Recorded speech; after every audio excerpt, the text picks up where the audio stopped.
Hello बच्चों, आप देख रहे हैं आपका अपना YouTube channel JMS coaching institute. हम कक्षा 10वीं का NCERT सॉल्यूशन मैथ्स का कर रहे हैं, जिसका हमारा आज का टॉपिक है अध्याय 4 द्विघात समीकरण। इसकी एक्सरसाइज है हमारी 4.1। इससे क्वेश्चन है जो हम कर चुके हैं, उनको हमने वीडियो को अपलोड कर दिया है और अगले क्वेश्चन को हम आज सॉल्व करेंगे।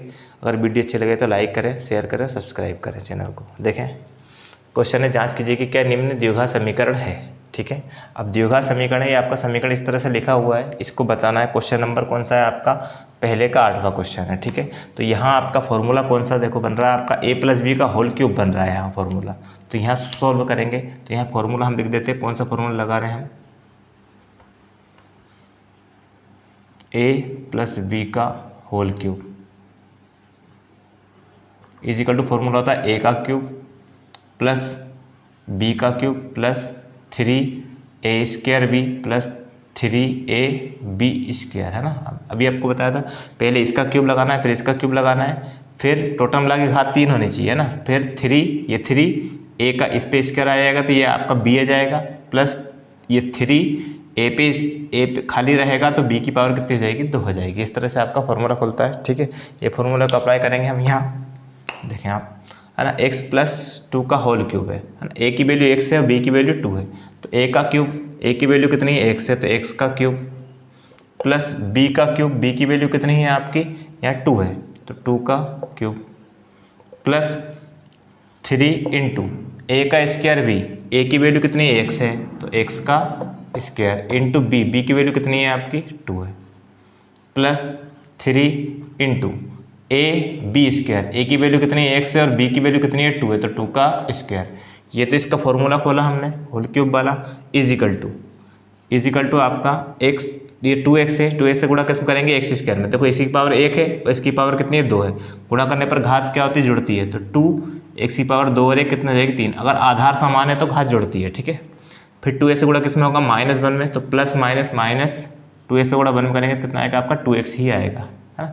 अब इसको सोल्व कर लेते हैं। x³ प्लस 2 का क्यूब कितना हो जाएगा आपका? 2 दूना 4 दूना 8। ठीक है, 8 हो जाएगा, प्लस 3 दूना 6, 6 का गुणा x² में किया कितना आ जाएगा आपका? 6x², प्लस ये प्लस 2 का स्क्वायर किया 2 दूना 4 और 4 गुणा 3 में किया 4 3 12 और ये x इजिकल टू, ये आपका था, इसको पक्षांतर कर लिया तो 2x³ माइनस का हो गया और ये माइनस का था, किसका हो गया?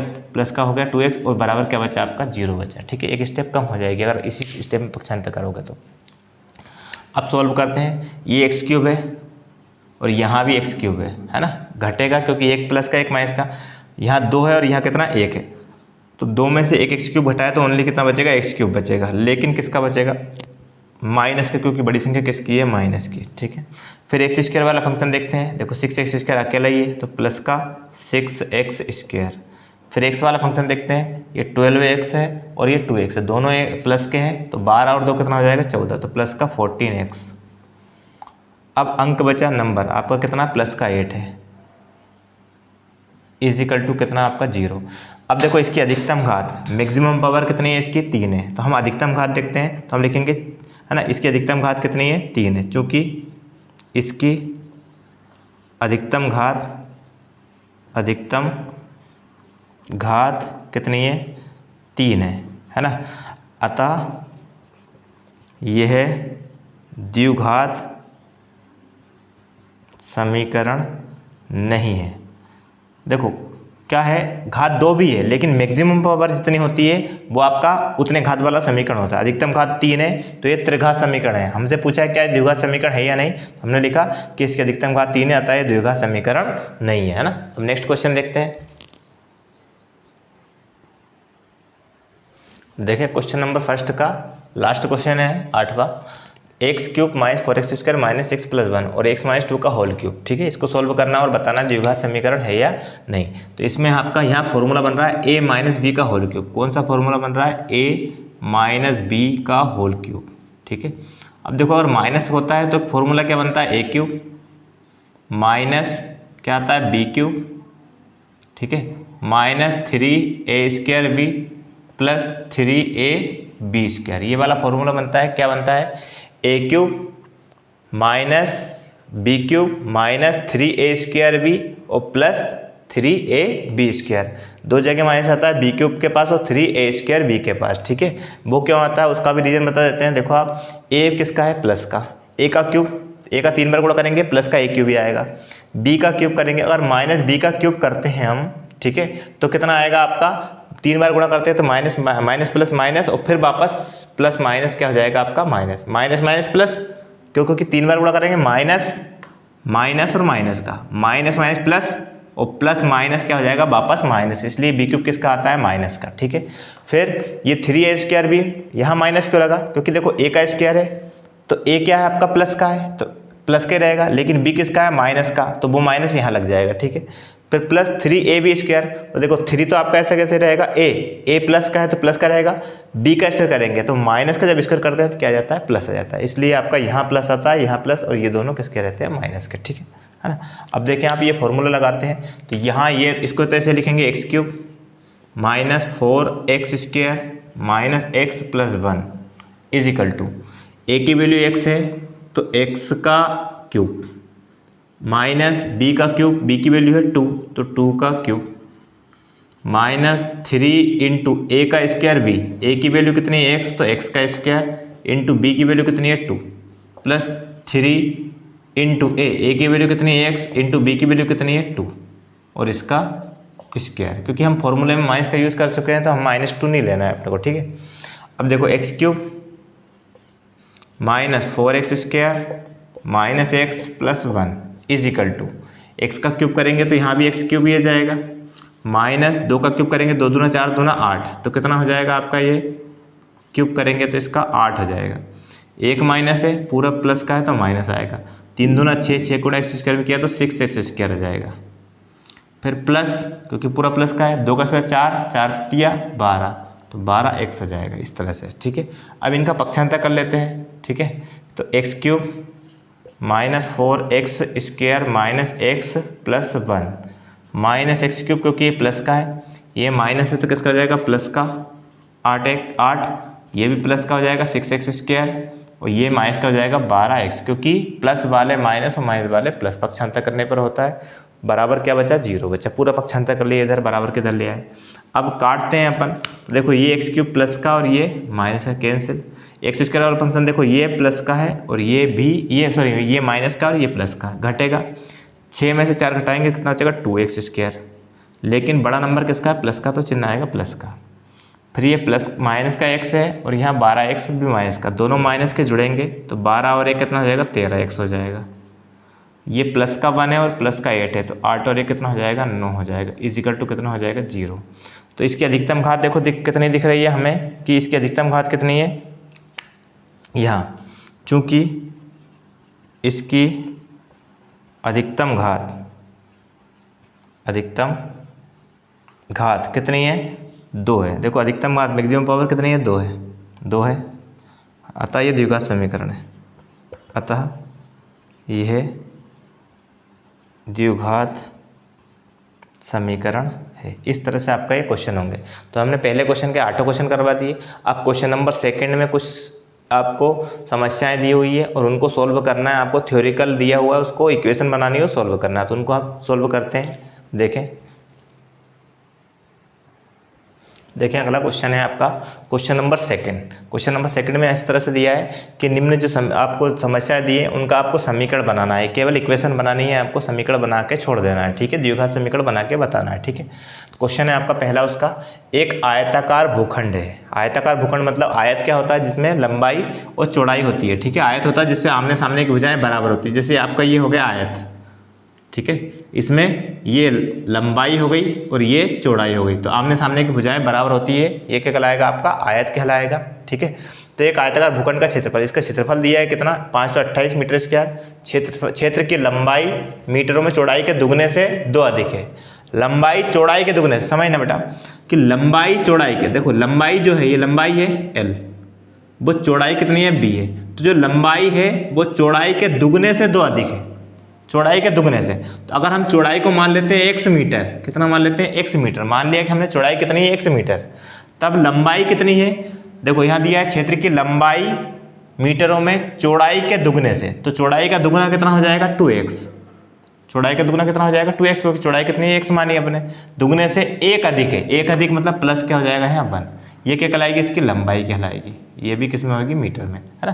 अब इसको हम लिखते हैं हम यहाँ माना, तो हमें क्या मानना पड़ेगा, पहले चौड़ाई माननी पड़ेगी, माना आयताकार भूखंड की चौड़ाई, चौड़ाई b, चौड़ाई b बराबर कितना मान लिया हमने x मीटर, क्या मान लिया x मीटर मान लिया, तब लंबाई, चौड़ाई मानी तब लंबाई अपने आप निकल आएगी, क्या लंबाई l कितनी हो जाएगी, उसके दुगने से, चौड़ाई का दुगना कितना हो जाएगा, x का दुगना 2x हो जाएगा, उससे कितने अधिक, अधिक मतलब होता है प्लस, गुना मतलब होता है गुणा, तो दुगना है तो 2 का गुणा कर दिया और अधिक मतलब प्लस, इतने मीटर हो जाएगी, ठीक है। ये लंबा, ये चौड़ाई हो गई और ये लंबाई हो गई। अब हमें यहाँ दिया है प्रश्नानुसार, तो यहाँ लिखेंगे हम प्रश्न के अनुसार, प्रश्नानुसार क्यों लिखेंगे, क्योंकि यहाँ दिया आयताकार भूखंड का क्षेत्रफल, क्या लिखें आयताकार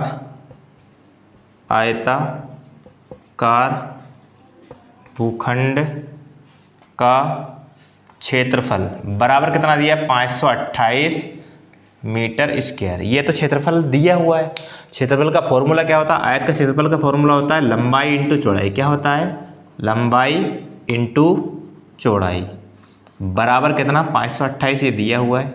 लंबाई कितनी है, ये 2x + 1 कितना 2x + 1 और इंटू चौड़ाई कितनी है x मीटर और बराबर कितना 528, ठीक है। 2 का गुणा x, 2x का गुणा 2x में करेंगे तो कितना आएगा आपका 2x स्क्वायर, है ना, क्योंकि एक से घात 1 और 1 कितनी हो जाएगी 2, प्लस क्योंकि दोनों प्लस के हैं, 1 का गुणा x में करेंगे तो क्या आएगा प्लस का x और बराबर कितना हो गया आपका 528 हो गया। इसका पक्षांतर कर लेते हैं तो 2x स्क्वायर प्लस का x माइनस 528 और इजिकल टू कितना 0। ये आपका हो गया द्विघात समीकरण या वर्ग समीकरण हो गया, ठीक है। हमें क्वेश्चन में इतना ही बोला था कि इसको आप वर्ग समीकरण बना के बताइए, ठीक है, इतना ही। अगर आपको बोला जाए कि इसको सोल्व करना है तो इसके गुणनखंड कर सकते हैं अपन, गुणनखंड करके फैक्टराइजेशन मेथड से के द्वारा सोल्व भी कर सकते हैं, ठीक है ना। अगला क्वेश्चन देखें, नेक्स्ट क्वेश्चन है आपका कि 2 क्रमागत धनात्मक पूर्णांकों का गुणनफल आपको 306 दिया है और हमें पूर्णांक ज्ञात करना है, इसका एक समीकरण बनाना है आपको, ठीक है। तो किस तरह से, ये शर्त दी हुई है देखो, तो माना 2 क्रमागत धनात्मक पूर्णांक, अब क्रमागत क्या होता है, जैसे वो धनात्मक होना चाहिए, जैसे मान लो एक आपका आया 10, ठीक है, एक पूर्णांक कितना आया 10, तो या तो वो पूर्णांक क्या हो सकता है, इसका क्रमागत या तो हो सकता है 11 और या तो हो सकता है 9, ठीक है। तो 10 का क्रमागत 9 भी है और 10 का क्रमागत क्या है 11 भी है, ठीक है, क्रम से आने वाले, ये नहीं बोला है कि आगे वाला हो या पीछे वाला, ठीक है। तो 10 अगर आपका पूर्णांक आया है तो अगला पूर्णांक मतलब उसका क्रमागत या तो 11 हो सकता है या 9 हो सकता है। अब हमें अगर 10 से 11 पर जाना है तो हमें क्या करना पड़ेगा, +1 करना पड़ेगा, और 10 से 9 पर जाना है तो हमें क्या करना पड़ेगा, -1 करना पड़ेगा, ठीक है, इस तरह से, है ना, ठीक है। तो अगर हम पूर्णांक को 10 की जगह क्या मान लेते हैं अपन, x मान लेते हैं, तो एक पूर्णांक अगर हमें x माने तो दूसरा या तो होगा x + 1 और या तो होगा x - 1, तो दूसरा पूर्णांक या तो +1 होगा x + 1 और ये दूसरा क्या होगा x - 1, दोनों में से एक कोई सा भी हो सकता है। तो आप पहला पूर्णांक तो x मानोगे, दूसरा पूर्णांक या तो इसके साथ x + 1 मान लेना या आप x - 1 मान लेना, दोनों से आपका हो जाएगा, ठीक है। तो देखें आप किस तरह से हम करते हैं, है ना।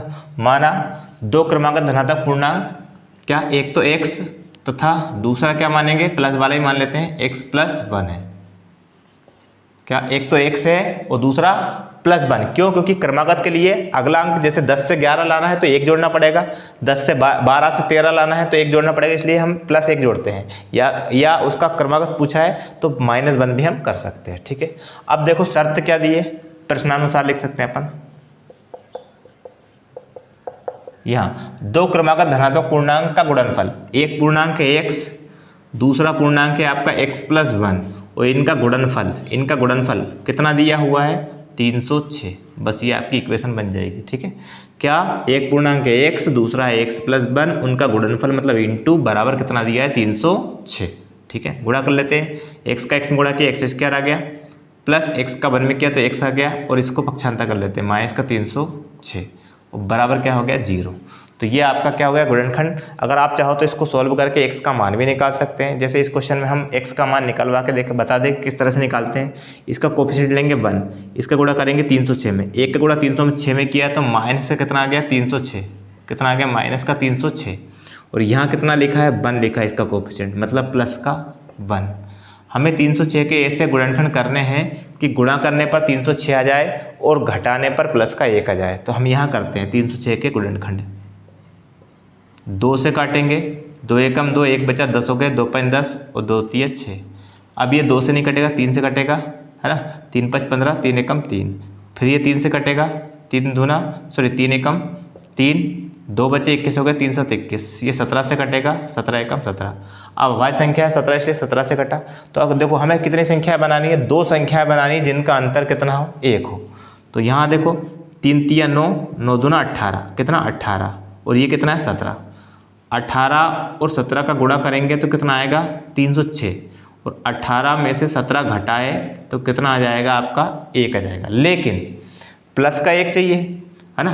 अब घटाना है तो बड़ी संख्या किसकी रहेगी, प्लस की, और छोटी माइनस की रहेगी, तब जाके घटेगा भी सही 1 प्लस 1 माइनस, और बड़ा नंबर प्लस का रहेगा तो प्लस का आएगा। इसका अर्थ है कि 17 किसका रहेगा, माइनस का रहेगा, 17 किसका रहेगा, माइनस का रहेगा। ठीक है, इस तरह से ये गुणनखंड हो गए। तो देखो एक्स स्क्वायर पहला अंक लिखा, माइनस का 306, लास्ट वाला भी हम ऐसा कैसे लिखते हैं 306, वो बराबर 0। इसकी जगह पे इसके गुणनखंड जो भी आए, प्लस का 18 आए तो 18x, माइनस का 17 आए तो 17x, इस तरह से।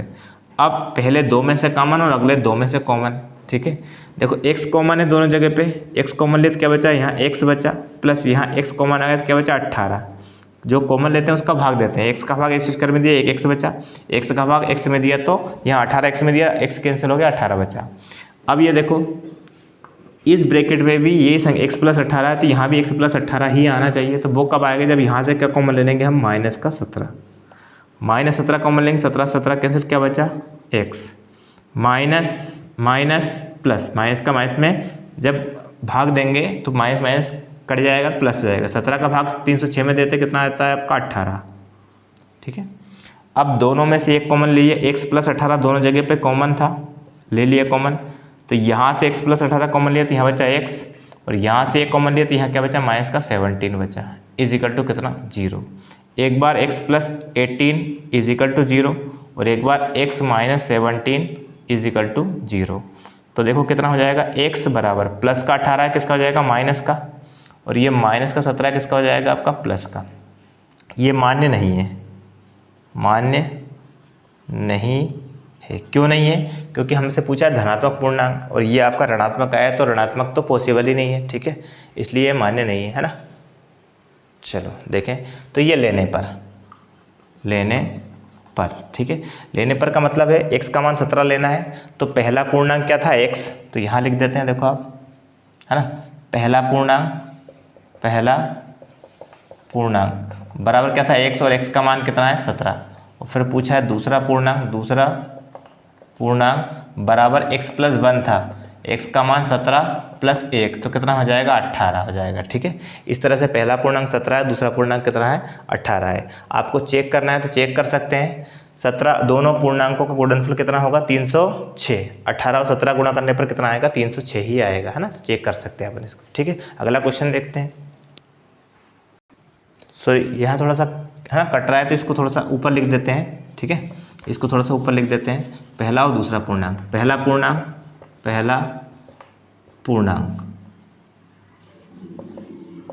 पूर्णांक बराबर क्या था x का मान कितना है 17, और दूसरा पूर्णांक पूछा था, दूसरा पूर्णांक बराबर क्या था x प्लस 1, x का मान है 17 प्लस 1 तो कितना हो जाएगा 18 हो जाएगा। इस तरह से आपका आ गया। ठीक है ना। अब देखते हैं अगला क्वेश्चन। देखें अगला क्वेश्चन है आपका थर्ड क्वेश्चन, है ना। क्या रोहन की माँ उससे 26 वर्ष बड़ी है, उनकी आयु वर्षों में का गुणनफल अब से 3 वर्ष पश्चात 360 हो जाएगी। हमें रोहन की वर्तमान आयु ज्ञात करनी है। ठीक है, तो हमें मानना पड़ेगा, बात समझना पहले। हल मानेंगे, हमेशा वर्तमान आयु मानते हैं, तो माना रोहन की वर्तमान आयु, रोहन की वर्तमान आयु बराबर कितने, x वर्ष। हमने मान ली कि रोहन की वर्तमान आयु, आज की आयु प्रेजेंट एज कितनी है, x वर्ष है। और आगे दिया उसमें कि रोहन की माँ उससे 26 वर्ष बड़ी है ना, तब उसकी माँ जो है ना, माँ की आयु की वर्तमान आयु की वर्तमान आयु कितनी हो जाएगी। अगर रोहन से 26 वर्ष बड़ी है तो रोहन की आयु अगर x वर्ष है तो उसकी माँ की आयु हो जाएगी x + 26 वर्ष, क्योंकि वो 26 वर्ष बड़ी है। ठीक है ना, ये हो गया। अब यहाँ अपन करते हैं प्रश्नानुसार। देखो प्रश्न के अनुसार क्या दिया है आपको, प्रश्नानुसार क्या दिया है आपको, हाँ यहाँ से है ना, ठीक है। उनकी आयु वर्षों में का गुणनफल अब से 3 वर्ष पश्चात 360 होगा। तो 3 वर्ष पश्चात, कितने वर्ष पश्चात, 3 वर्ष पश्चात, है ना, बस इतना लिखेंगे। क्या कंडीशन दी है, जो रोहन की आयु कितनी, x वर्ष है आज, और उसकी माँ की आयु कितनी है, x + 26 वर्ष है आज। ठीक है, 3 वर्ष पश्चात, पश्चात मतलब होता है बाद, मतलब आगे, तो इसमें भी 3 जोड़ दें और इसमें भी 3 जोड़ दें। अब ये आ गया 3 वर्ष पश्चात, तो रोहन की जो आयु है 3 वर्ष पश्चात, जो रोहन की आयु है उसकी माँ की आयु का गुणनफल क्या दिया है, देखो 3 वर्ष पश्चात 360 होगा उनकी आयु का गुणनफल, किसका, रोहन की आयु का और उसके माँ की आयु का। तो रोहन की आयु कितनी है, x वर्ष थी, उसमें 3 जोड़ दिया, 3 तो x + 3 वर्ष हो गई। ठीक है, और उसकी माँ की आयु कितनी थी, x + 26 वर्ष, उसमें 3 जोड़ दिया तो हो जाएगा +3। ठीक है, और इनकी आयु का गुणनफल 3 साल बाद उनकी आयु का जो गुणनफल है वो कितना है, 360, ये आपको दिया है। अगर ऐसा देते वो कि उनकी वर्तमान आयु का गुणनफल 360 है तो इसका गुणा कर देते बराबर 360 हो जाता, लेकिन उसमें दिया है कि 3 साल बाद इन दोनों की आयु का गुणनफल। तो आज की आयु ये है इसकी, रोहन की, और उसकी माँ की आयु ये है, दोनों में 3 साल जोड़ दिया हमने, और फिर उनकी आयु का गुणनफल कितना होगा, 360 होगा। ये क्वेश्चन में दिया हुआ है। ठीक है, x + 3, यहाँ आपका x + 26 और 3 कितना हो गया, 29 = कितना, 360। अब हम इसका गुणा कर लेते हैं, x का x में गुणा किया x² हो गया, x का 29 में गुणा किया 29x हो गया, फिर 3 का x में करेंगे प्लस का 3x हो जाएगा, और 3 का 29 में करेंगे तो कितना हो जाएगा, 29 × 3 = 87, 87 = कितना, 360 है। चाहो तो इसको पक्षांतर कर लो इधर, तो माइनस का कितना हो जाएगा, 360, और बराबर क्या बचा आपका, 0। अब देखो x² अकेला है, x², फिर x 29 और 3 कितने हो गए, 32x, फिर 87 माइनस प्लस का और 360 माइनस से घटेगा, है ना, इधर से एक ले 10, 10 में 7 घटाए, माइनस का है क्योंकि बड़ी संख्या माइनस की है। ठीक है, तो कितने बचे, 3 बचे, यहाँ बचा आपका कितना, 5, है ना, 5 में 60 नहीं घटेगा तो इधर से लिए 15, 15 में 60 के कितने बचे, 7, यहाँ क्या बचेगा आपका, 2 बचेगा, 273 बराबर कितना, 0। और हमें समीकरण बनाना था तो समीकरण इतना ही रहेगा। आप चाहो तो इसको गुणनखंड विधि से सोल्व भी कर सकते हैं ना। नेक्स्ट क्वेश्चन देखते हैं हम। देखिए लास्ट क्वेश्चन है आपका कि एक रेलगाड़ी 480 किलोमीटर की दूरी तय करती है, समान चाल से तय करती है। ठीक है, यदि इसकी चाल 8 किलोमीटर पर आवर्स, 1 घंटे में, हर 1 घंटे में 8 किलोमीटर की कमी कर दे इसकी चाल में, तो उसी दूरी को तय करने में उसे 3 घंटे क्या लगते हैं, अधिक लेती है। तो हमें रेलगाड़ी की चाल ज्ञात करनी है और इसका समीकरण बनाना है बस। ठीक है, तो जब सबसे पहले हमने मान लिया कि माना रेलगाड़ी की सामान्य चाल कितनी होगी, एवरेज स्पीड कितनी होगी, 1 किलोमीटर पर आवर्स होगी। ठीक है, ये हमने चाल मान ली, और दूरी हमें कितनी दी हुई है, क्वेश्चन में दूरी दी है कि दूरी कितनी तय करनी है उसको, 480 किलोमीटर, कितना, 480 किलोमीटर। ठीक है, तब एक फॉर्मूला होता है, चूंकि समय बराबर फॉर्मूला होगा दूरी बटे चाल, कितना होगा, दूरी बटे चाल। समय बराबर फॉर्मूला क्या होता है, दूरी बटे चाल। अब देखो समय को हम मान ले t1, कितना मान ले, t1 बराबर दूरी कितनी है, 480 किलोमीटर, कितनी दूरी तय करना है उसको, 480, और बटे किस चाल से तय करना है उसको, हमने मानी क्या चाल उसकी, x किलोमीटर पर आवर्स, तो बटे में कितना आएगा, x। ये समीकरण क्या हो गया, 1 हो गया। फिर से समझना, रेलगाड़ी की चाल हमने मान ली 1 किलोमीटर पर आवर्स, दूरी दी है 480 किलोमीटर की, तो समय बराबर क्या हो जाएगा, दूरी बटे चाल। तो समय आपको t1 मान लिया हमने, दूरी कितनी है 480 और चाल कितना है, x। ठीक है, इतना हो गया। अब आगे देखते हैं, देखो क्वेश्चन में क्या दिया है आपको, यहाँ चाल में 8 किलोमीटर पर आवर्स की कमी कर दे, है ना। तो ये ऐसा लिखें, चाल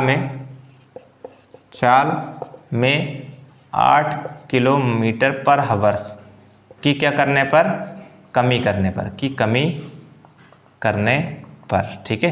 और ये आपका किस में होगा, टाइम है, तो ये आपका होगा हावर्स में, ठीक है। किस में होगा, हावर्स में होगा ना। तो चाल में कितने किलोमीटर की कमी कर रहे हैं अपन, 8 किलोमीटर पर हावर्स की कमी कर रहे हैं। तो नई चाल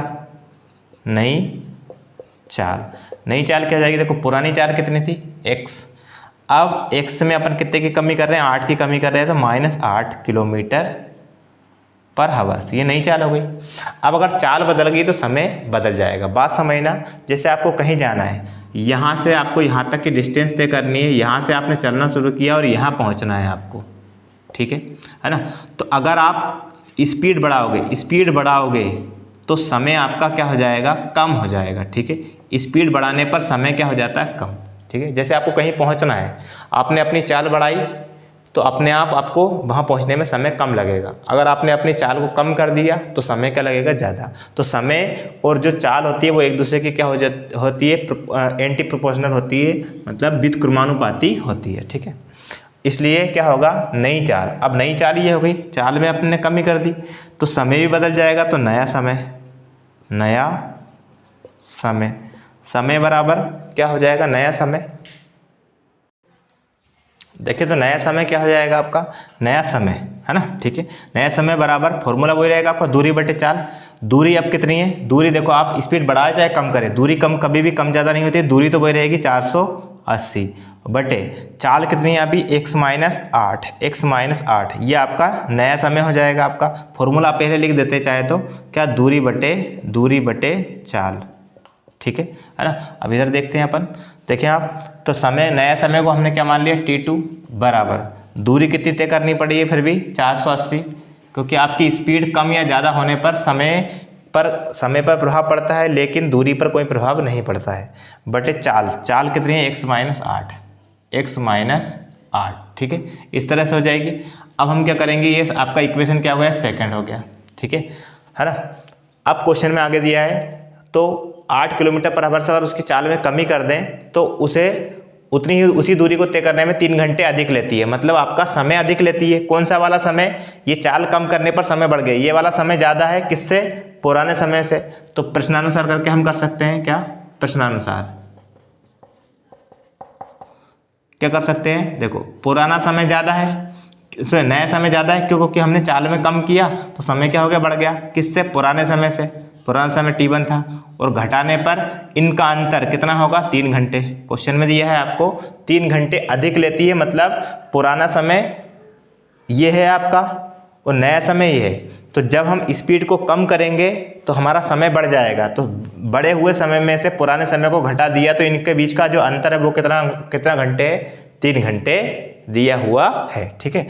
अब t2 का मान समीकरण किससे रखते हैं, 2 से, कितना, 480 बटे x - 8, और t1 का मान रखते हैं समीकरण 1 से, 480 बटे x, और बराबर कितना है आपका, 3। इसका एलसीएम लेंगे, एलसीएम से पहले हम चाहें तो 480 को कॉमन ले सकते हैं, 480 को कॉमन लिया तो क्या बचा आपका, 1 बटे x - 8, और माइनस यहाँ बचेगा 1 बटे x, और बराबर कितना बचा आपका, 3, ठीक है ना। देख लेते हैं, पूरा क्लियर दिखाई दे रहा है। हाँ, अब थोड़ा सा और सॉल्व करते हैं, देखो किस तरह से। यहाँ एलसीएम लेंगे इसका 480, ये तो गुणा वाला भाग में चला जाएगा इधर, इसका एलसीएम कितना आएगा आपका, x भी एलसीएम आएगा और x - 8 भी एलसीएम आएगा, दोनों हर एलसीएम में आएंगे, है ना। वो बराबर ये 3 और ये गुणा वाला 480 कहाँ जाएगा, भाग में चला जाएगा, ठीक है। कहाँ चला जाएगा, भाग में चला जाएगा, है ना। थोड़ा सा दिख नहीं रहा है, 1 मिनट, थोड़ा सा ऊपर लिख देते हैं, 3 बटे 480, ठीक है।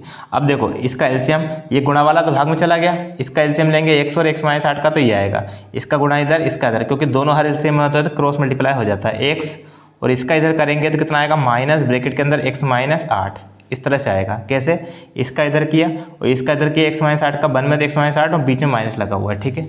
अब यहाँ थोड़ा सा और सॉल्व करते हैं, क्या, x माइनस से गुणा कर देंगे तो माइनस का x और माइनस प्लस 8, और बटे में x का x में गुणा करेंगे तो x² हो जाएगा, x का -8 में गुणा किया तो कितना आ गया, -8x आ गया। ठीक है, बराबर कितना हो रहा है आपका, इसको काट सकते हैं कैसे, 3 से, 3 एकम 3, 3 से काटेंगे तो कितना आएगा, देखो यहाँ 3 से काटेंगे तो कितना आएगा, देखो 3 एकम 3 और 3 से काटेंगे, 3 एकम 3 है ना, 18 बचे, 3 छंग 18 और 0, 160 हो गया। अब यहाँ x से x कैंसिल हो गया, क्या बचा, 8/x² माइनस 8x बराबर 1/160, इतना बचा। क्रॉस मल्टीप्लाई कर दें, इसका इधर करेंगे तो ये आएगा x² माइनस 8x और बराबर 8 का इसमें करेंगे तो 0, 8 छंग 48 के 8 हासिल के 4, 8 एकम 8, 8 4 12, 1280। पक्षांतर कर ले इसको तो x² माइनस 8x माइनस 1280 और बराबर कितना, 0। यही आपको समीकरण बनाना था। तो इस तरह से हमारा ये कंप्लीट होता है ना। क्लियर है, दिखाई दे रहा था, हाँ क्लियर है पूरा। ठीक है, तो हमने एक्सरसाइज अध्याय 4 की एक्सरसाइज 4.1 और उसके एग्जाम्पल को सारे को क्लियर किया है। अगली जो क्लास रहेगी उसमें हम अगली जो एक्सरसाइज है 4.2 उसके पहले जो एग्जाम्पल है वो करेंगे और फिर उस एक्सरसाइज को सॉल्व करेंगे। अगर वीडियो अच्छी लगे तो लाइक से सब्सक्राइब जरूर करें। धन्यवाद।